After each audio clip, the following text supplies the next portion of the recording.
This is Preventing Burnout. As I was standing here waiting for the time to start, I found this little card here, and I think it's very appropriate because it says, having trouble coping after a disaster, there is hope. And it's true. So if you want to learn how to prevent burnout, I think this is something that anyone involved with technology has either experienced or been seen happen to other people. I think it's something that's important to be talked about and something that we can treat and prevent in our teams, and it's just something that we all should be aware of. So before talking about burnout, let me turn on my clicker.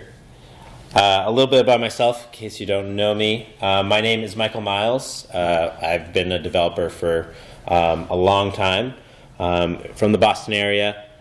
During the day, I'm the VP of Technology for a digital marketing agency called Genuine. Our headquarters is in Boston, but we also have offices in Chicago, San Francisco, and New York.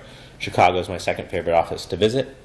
So Genuine, full-service digital agency. We're not a development shop. We do development, but we do brand strategy, digital strategy, UX design, video production, interactive touchscreen applications, and then a lot of development across a lot of technologies. PHP, .NET, a lot of front-end stuff. So check us out. We are Genuine. So I do during the day. I lead the development team there. At night, I have a podcast called Developing Up, which is focused on the non-technical side of being a developer. So it's anything related to having a career in development that's not related to writing code. So things such as dealing with burnout or working remotely in the communication challenges with your team, stuff like that. We're just about to do the first episode of season 3 next month. So check us out, developingup.com. And then anywhere else on the internet, I have the handle MikeMiles86 on Twitter, on GitHub, on LinkedIn. I'm a big part of the Drupal community, so on Drupal.org, that's my handle. Basically, anywhere online you see this handle, that's me, unless it's an opinion you don't agree with, then that's somebody else.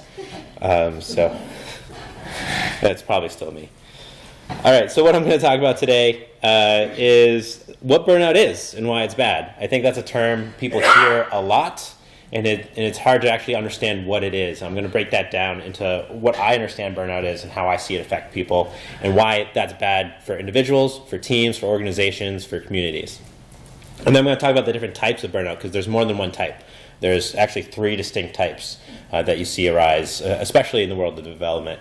So for each one, I'm going to talk about some of the causes of that type of burnout, some of the ways you can treat it when you're noticing it's happening to you or to others, and then some ways you can prevent it from happening in the first place, so when you do treat a version of burnout, you can stop it from happening again. So, what happens when someone's burned out? I think there's a lot that happens. But I think there are 4 things that we can notice, that you notice in someone who is burned out or if a team's burned out. And you may experience these yourself. So the first thing is a feeling of dread.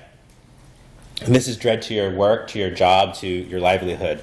You don't look forward to waking up every day and like going into the office or going to your laptop if you work remotely. You don't look forward to starting up that challenge again. I think we've all been there because of stress at work, from deadlines, from responsibilities, from priorities, from dealing with a problematic client. It's just, you just don't want to deal with it. You dread starting the workday. Someone who's burned out also can feel exhausted with the work you're doing. So this is kind of at the end of the day, every day you come home, you just throw your stuff in a corner and you just conk out on the couch. And you just you can't deal with it. You've reached a mental, physical breaking point. This is a good sign of being burned out, right? This is a cause of being burned out. Someone who's burned out also can get annoyed easily with the work they're doing. And in development, I've found this, at least in my personal experience, when I'm feeling this way, it's like any little subtle change in UX or design or feedback from the client, it's just like a trigger. You're just like, I don't want to deal with this. You're annoyed at all these little things that normally, if you're not burned out with, you may be annoyed, but you're able to deal with it and negotiate through things. And then finally, it's a feeling of being dazed. Maybe you're not feeling like you're making any progress in your job or your career, that you're going in day after day, you're just pushing buttons, punching in the clock, punching out, going home, repeating that. You're not doing anything fulfilling. You don't feel like you're making any progress. It's just, you're just doing button pushing, and it doesn't matter. I think these are the things that are most commonly seen in someone who's burned out, especially in software development, and it causes someone to be dead weight, DEAD. And this is bad for a number of reasons. This is bad for the individual. If you're feeling these things and you're burned out, you can't work, or you can't be the best you can be. You can't produce the best you can. You can't rise up to those challenges that you know you're capable of. And that's bad for you, for your career, for how you do your work. But it's also bad for your team and anyone you work with, because it's a domino effect.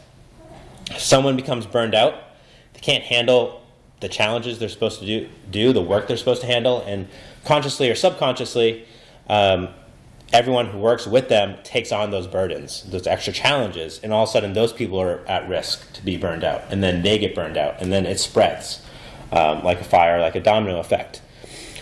So it's bad for individuals, and it's bad for teams, it's bad for organizations, it's bad for communities, because it doesn't allow anybody to do their best work, and it doesn't let you represent what you can do.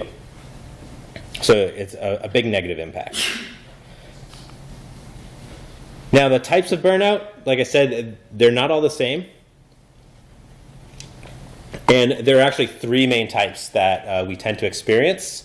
I'm going to go through each one of those just to give you an idea of how they are caused differently, how they're treated differently, and how they're prevented differently. So the first one is one that I think we're all familiar with. It's the classic burnout. It's called worn out burnout. This is when you have too much to do and too little time to do it. This is caused by outside influences placing burdens on you or on your team, and you not having control over that. And then you have way too much on your plate, and you're just like frazzled and you can't deal with it.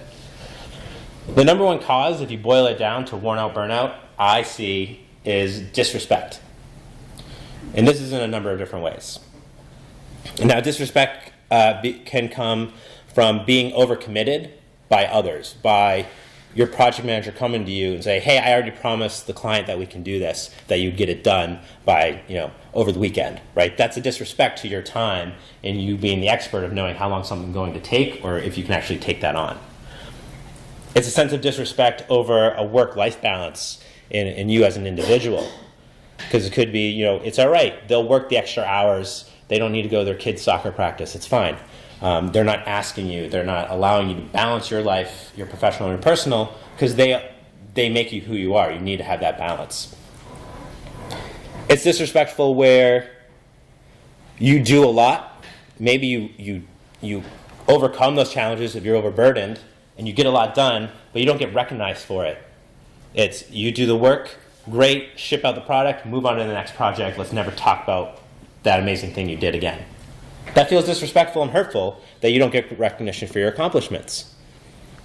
And it leads to you feeling worn out, because why do all the work you want to do or you can do when someone's not going to give you the feedback for it and the pat on the back for it.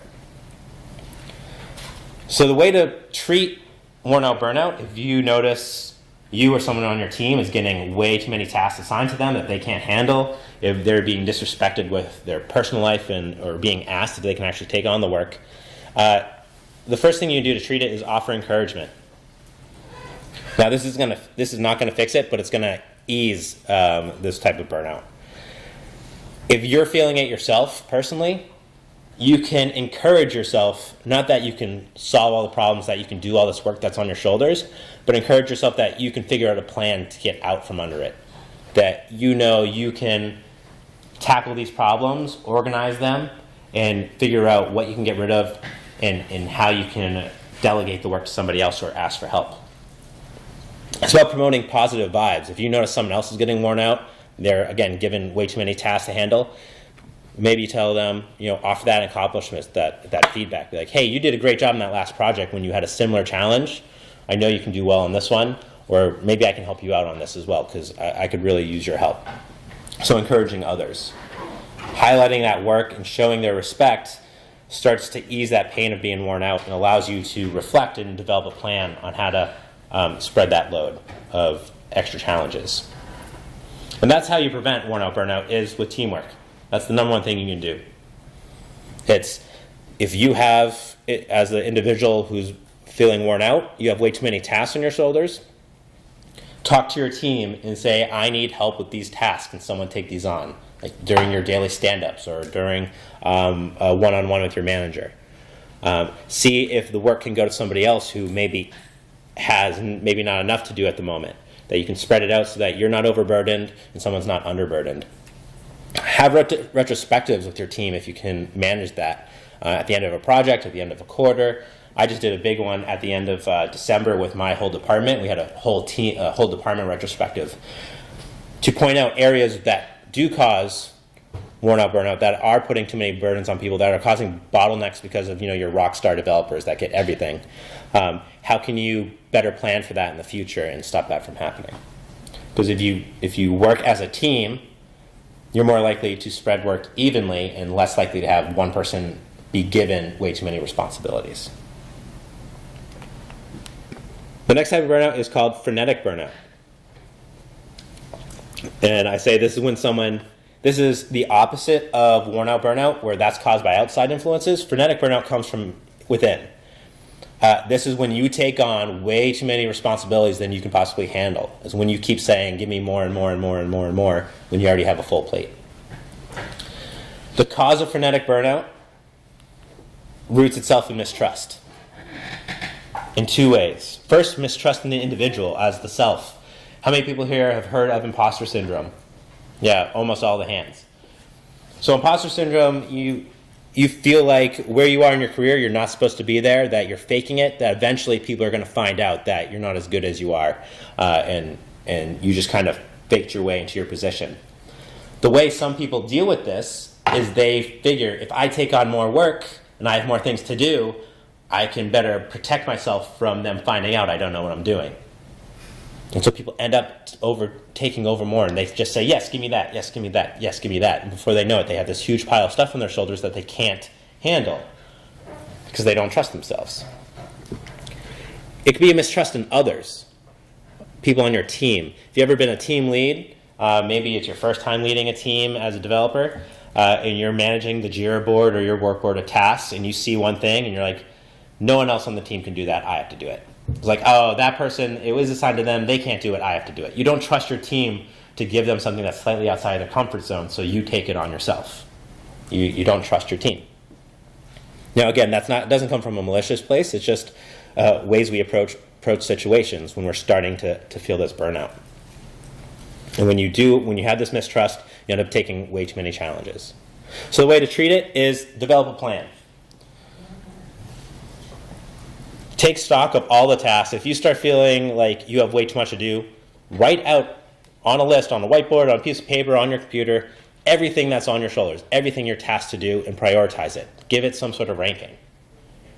And then focus on what's the top priority and get rid of the low priority items. And when I say get rid of it, I don't mean just ignore them and throw them away. I mean, go back with your team. Figure out, talk to people that say, I can't do these things, I need someone to take them on. Or if you notice someone has way too much to do, walk over to them and ask, hey, do you have a plan for how you're going to do this stuff? I saw you took a lot on. Work a plan with somebody else and say, well, maybe Sally can take this task, Jim can take this task. It'd be really awesome for them to be able to try that. And start developing a plan on how you're going to get things off your shoulder while it can still get done. That allows you to focus on what's most important for you to accomplish with your skills and with your abilities. Preventing frenetic burnout is learning how to say no. The hardest two-letter word for any developer to say. You have to learn how to turn down tasks. And this can be hard. If clients are requesting last-minute changes, you may be likely just to say, yeah, I'll get it done. Or if someone comes over and asks you if you can do something, say, yeah, I can do it, no problem, whatever. You have to learn how to say, no, I already have so much to do, I don't have enough time to do this, I can't handle it. But just don't leave it at that. Just don't say, no, I can't do this, you're on your own. Try to offer up some sort of plan. So say, you want me to build this thing? I'm sorry, I can't do it. I'm really booked up. But let's talk to the rest of the team and see if there's anyone else who can handle this. Same thing if you see someone on your team constantly saying, I'll take this task, I'll take that task. You can say, well, what if we have someone else who hasn't tried this challenge before, who hasn't had to build a React app before? Maybe we can give that to them, and you can mentor them.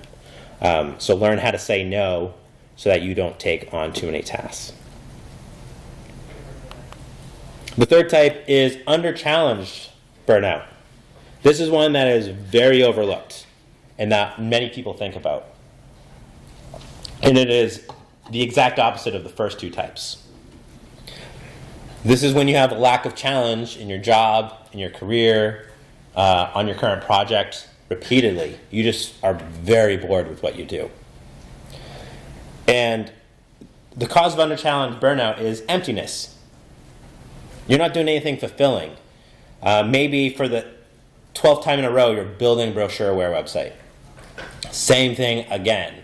You know you have it all automated away, and you don't have to think, you don't have to work hard on it, you don't have to challenge yourself. It's not fulfilling. So you feel under-challenged, and you start to, your skills start to atrophy, or your interest in your craft starts to dwindle. Now, sometimes this emptiness comes from outside influences and you can't control it. I can tell you, as someone who works in a client-based agency, there are seasonal dips when clients have money to spend and when they don't. And when they don't, it gets really hard on the team, and I have to watch out for my department because there's not as much for us to do. We're not all working on really cool projects. Some of us are idle, or some of us are just doing maintenance work, and that can be under-challenged. There can be a sense of emptiness in your career in general as a developer, where there's so much you could do. Like if you look at the sessions we've had here at Nerd Summit across a lot of technologies, there's so many ways you can go into the world of development. And that can be scary, and it can be hard to determine what's your path. So a lot of time you freeze and you don't make any decisions, and then you start to only do things that don't challenge you. So how you treat under-challenge burnout is to take control. There's a saying out there that says, you control 50% of everything that happens to you. So you don't control what life throws at you, but you can control how you react to it. So if you are feeling under-challenged, you realize you're under-challenged, you can take control of the situation and flip it around. Start to find, maybe you're building that brochureware website for the 12th time, you're doing it the same way. Could you do it a different way? Find a way to do something different. See if you could use a new technology. See if you could automate something that you manually do. Just find something that is different than what you usually do that still will get you to the same result. And that gives you something to work on. That gives you something to challenge yourself with.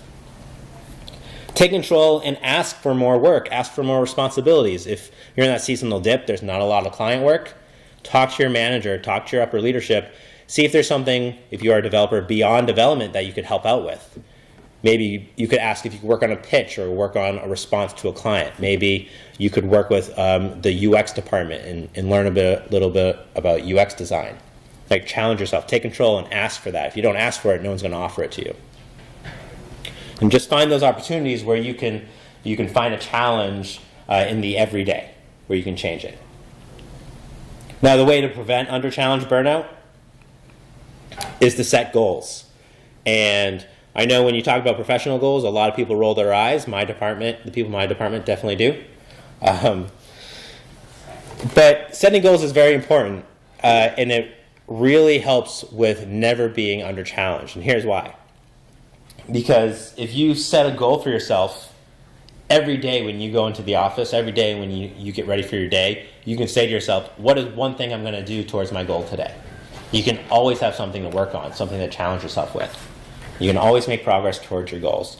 And it doesn't matter if you have a short-term goal, something you know you can complete, or a lofty goal that you may never accomplish. It's about having something to work towards, not necessarily getting there.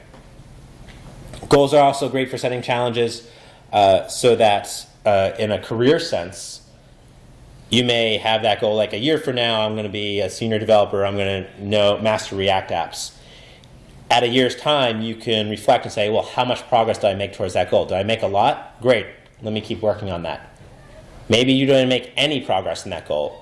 And that's helpful too, because then you can say, why didn't I progress in that goal? What did I actually focus on? Goals help you not set the path you want to take, but help guide you on the path you want to take. Because you either reach the goal or you don't, or you make progress toward it or you don't, and you can see where you're shifting your attention, and you can set a new goal and move to that way.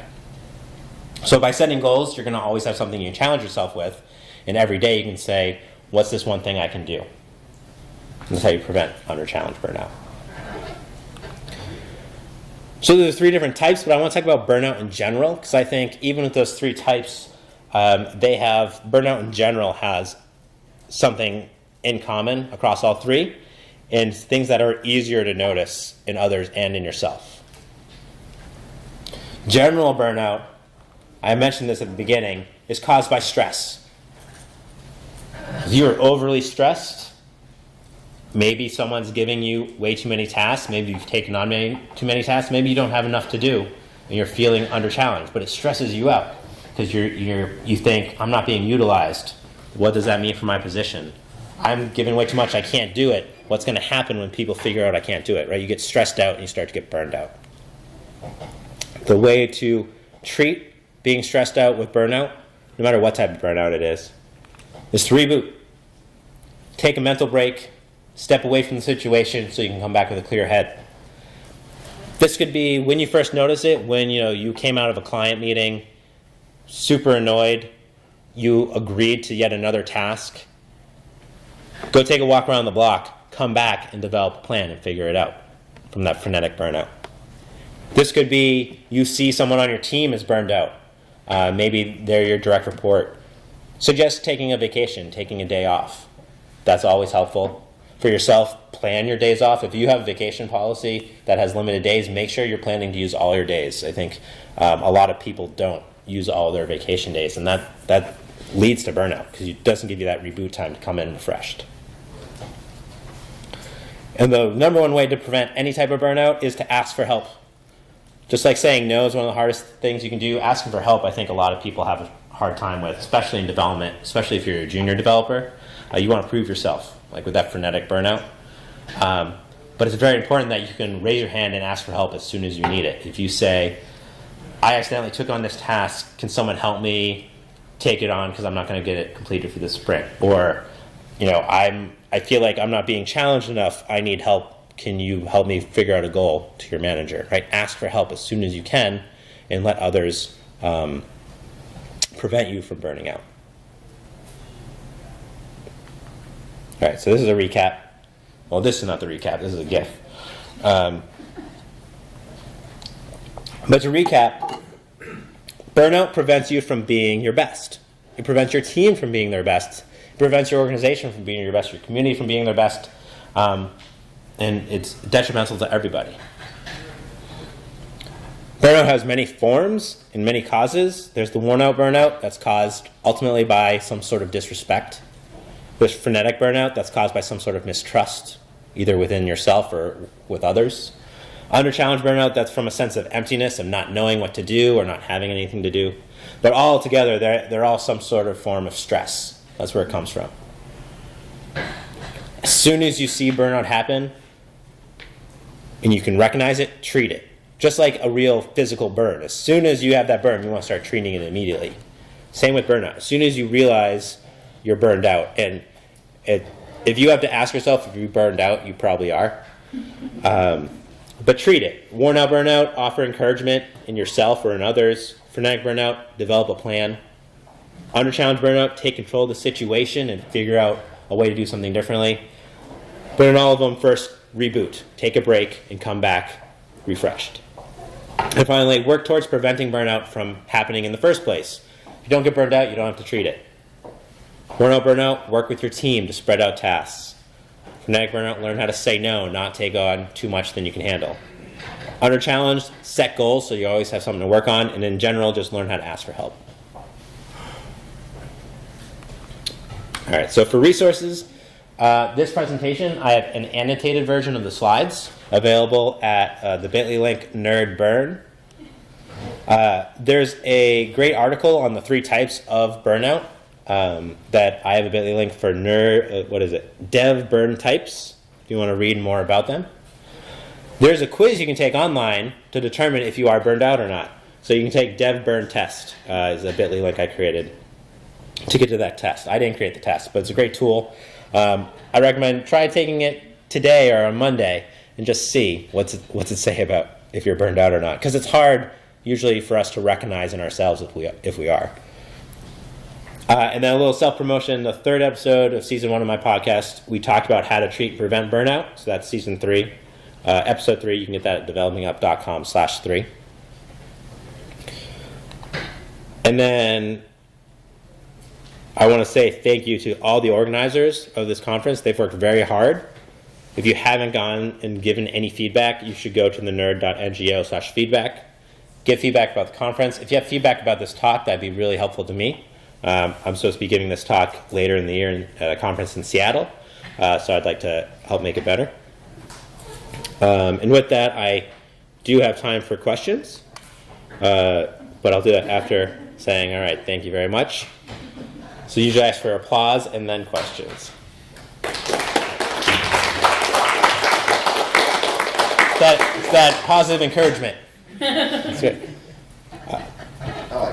John, you had your hand up first. So you talked about, the general burnout cause being like stress. You talked very much about like the job-related stresses. How do you deal with like personal stresses that people kind of bring into the workplace? So the question is, with general burnout, the cause being stress. I focused on professional stress, but what about people bringing in personal stress?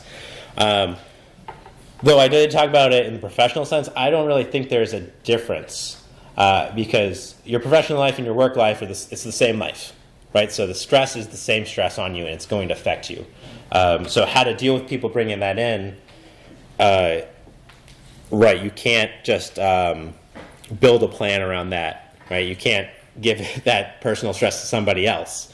But I think it's still the general treatment of rebooting and stepping away from the situation. And that may be in your personal life, if that's where the stress is coming from, talking to those involved in your personal life and explaining how it's negatively affecting your professional life and how you need to figure out a better balance. But I think no matter where the stress is coming from, it shows itself the same way. Follow up to that, what people often cite as a good boss is if people report to you and they're bringing that stress in, if you're able to help them make a plan to deal with that. That's when people report what is a good boss. It's often that sort of mentor to help deal with not just the work stuff, but the influence of all the other stuff. So the comment for the recording was a follow-up to John's question, is having a good manager, a good boss who will listen to that and help you figure out a plan to navigate that. That's a great follow-up. I have an example of, I had a developer who was feeling really stressed out with their home life and their work life. It was due to a long commute, right? Because it was the commute we were making them have had a negative impact on their life. So we worked out a work from home policy where they don't have to do that hour and a half commute into the office. And that really helped balance that and reduce that stress. That's a good follow-up. And I want to do one more follow-up on that, is to say that it doesn't just have to be your boss. I mean, I don't know how many times teammates have stepped in to say, gosh, yes, I will bring you guys soup, or I'll do something just to help your family stress, because it impacts all of us on the team to help them. Yeah, that's a good follow-up. Again, for the recording, is that it doesn't have to be the boss who deals with this. And this is where I hope to have stressed that anyone should be able to help the rest of their team. Like when you can notice someone's burning out, you don't have to be their boss to help them. Just be a teammate. Come see what you can do to help them out. And my question is about gratitude. Do you consider gratitude a form of encouragement or a power play? So the question is, do I consider gratitude a form of encouragement or a power play? I would say it depends how you do it. From my experience, if you give gratitude the same way to everybody, that's probably a power play for you to show, like, look how nice I am. People want different types of gratitude. And I try to do it with my team. I always ask people how would they like to get reinforcement. Some people like that public announcement, in front of the whole company, like, look what they did. Isn't that great? Give them a round of applause. Other people don't want that. Some people just want like a handshake, a pat on the back, and a one-on-one saying, hey, you did a great job here. So if you're looking and talking to people and figure out how they'd like to receive gratitude and doing it the way that works for them, that's a version of encouragement. If you're just doing it the same way that you want to do it, then that's for your own self-benefit. But giving gratitude is better than not giving. You say that. That's Benji. So you talked about teamwork as being treatment for the first type, but I was thinking for the second and third types, if you mistrust your team and therefore assign everything to yourself, one teamwork-based solution would be to train your team so that they're better at doing these tasks. And similarly, if you're under challenge, the third type, then maybe you can teach some of your skills to other people on your team.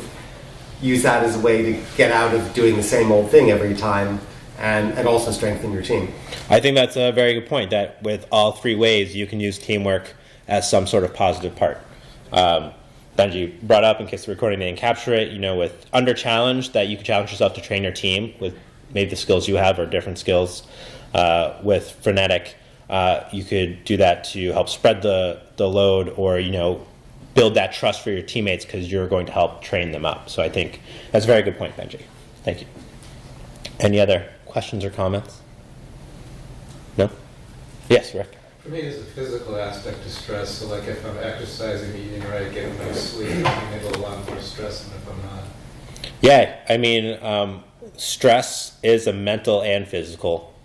It's mental and physical. So, I think that goes with the reboot. The reboot isn't just a mental reboot, but could be a physical reboot in adjusting what you're eating, or if you're exercising, because that can have positive benefits.